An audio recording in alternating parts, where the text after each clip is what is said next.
Hello everyone, and welcome to my channel, Cooking for the Family. I'm Dyvonne, and I tried the Dolly Parton coffee cake. Actually, the actual name for it is the Cinnamon Swirl Crumb Cake. I'm going to give you my thoughts and how it came out. So we're going to be following the box directions. These are the ingredients that we're going to be using. I cannot wait to try this. I have never tried it before. It looked really good, and I'm going to share with you also how much I paid for this box. So these are the directions here, and like I mentioned, we're going to be following the directions, and they have two recipes. They have the recipe for the cinnamon swirl crumb cake, as well as if you want to make muffins as well out of this dough. So first what I'm going to do is, per the directions, I'm going to melt the butter, and we're going to be using a stick of butter. Then this is what comes in the box. You get one bag, which is for your crumb mixture, and one bag which is going to be for our batter. And the size of the box is a 20-ounce size box. So I'm using a large bowl. So once I put the mix in my bowl, I'm going to add in some milk. And this is a half a cup of milk, and the directions don't specify whole milk or low-fat milk, so I'm using 2% milk. That's usually what I have on hand. And then we're also going to put in some eggs. We're going to be using 2 large eggs, and I like to use my eggs anytime I'm making dough or batter. I like to have my eggs at room temperature. Room temperature eggs are going to blend so much better into your dough and into your batter when you're making it.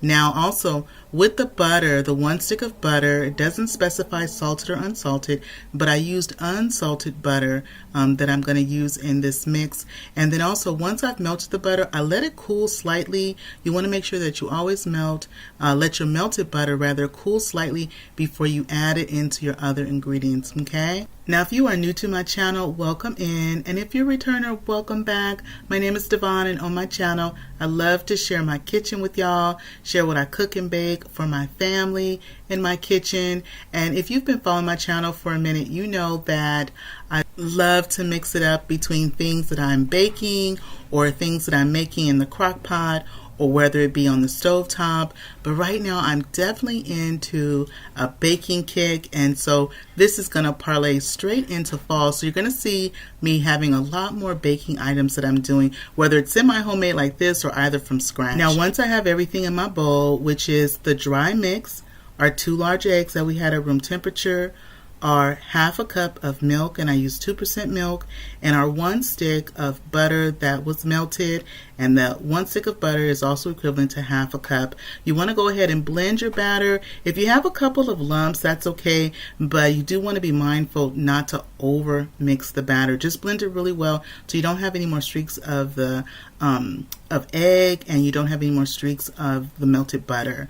Now I'm going to go ahead and get together the crumb mixture that's going to go in the middle of the crumb cake as well as on the top.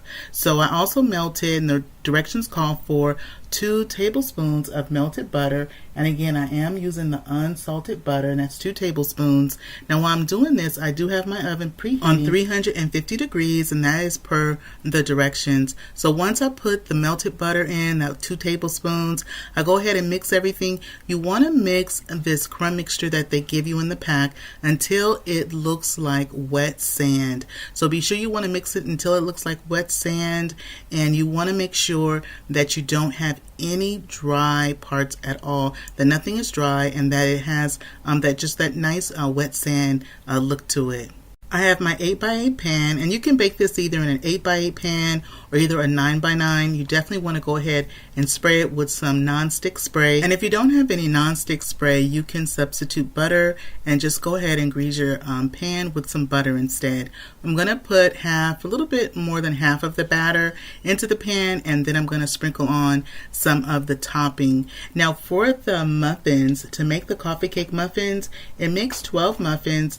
The ingredients stay the same with the half a cup of milk, the half a cup of the melted butter, and then the 2 large eggs as well. So that stays the same. If you want to do muffins, you'll get 12 muffins out of it, and then you would use the streusel to put on the top of the 12 muffins. And then there's also the recipe on the back that gives you a recipe for a glaze as well. Now if you like to make coffee cake from scratch, I have 2 vlogs on my channel where I made coffee cake from scratch. One was a sour cream coffee cake that I made with the streusel swirl in the middle, and then another one that I made that was a buttermilk coffee cake with the streusel topping. And I'll link those vlogs in the description box below underneath the title of this video, so that way you can check them out. Now, the Dolly Parton brand by Duncan Hines, I've tried the sweet cornbread. My family really liked the sweet cornbread, and I felt like in a pinch when you want cornbread to go with your meal and you don't have time to make cornbread from scratch, it was a good alternative.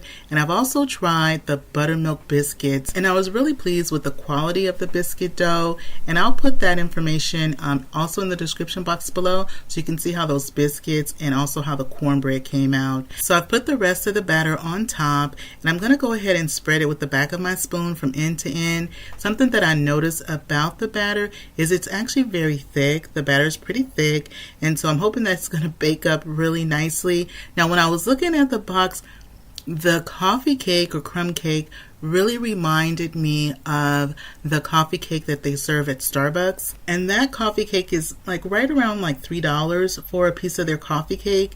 And this box I paid $2.99, and you'll be able to get about 9 servings out of this 8x8 pan that I'm making the coffee cake in. So I'm wondering how it compares in taste to that coffee cake. So I'm putting the other half of our crumb topping, making sure I spread the topping from end to end. Now, our coffee cake is going to bake in our oven at 350 degrees, and it's going to bake from 36 minutes up to 41 minutes or until the tester comes out clean, and then we'll see how we did. Well, our coffee cake is out of the oven, and it baked for exactly 36 minutes. I had checked mine at around 32 minutes to see how it was doing. I needed a little bit more time, and it was just right at 36 minutes. So I went on and I let the coffee cake cool for about 15 minutes before I went on and I cut into it.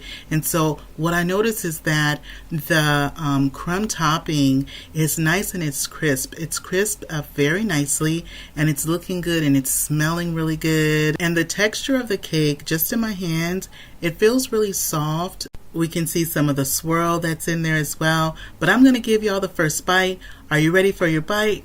Now, did you get your coffee ready? Okay, go ahead and take your bite. Now I'm going to take my bite and see how we did.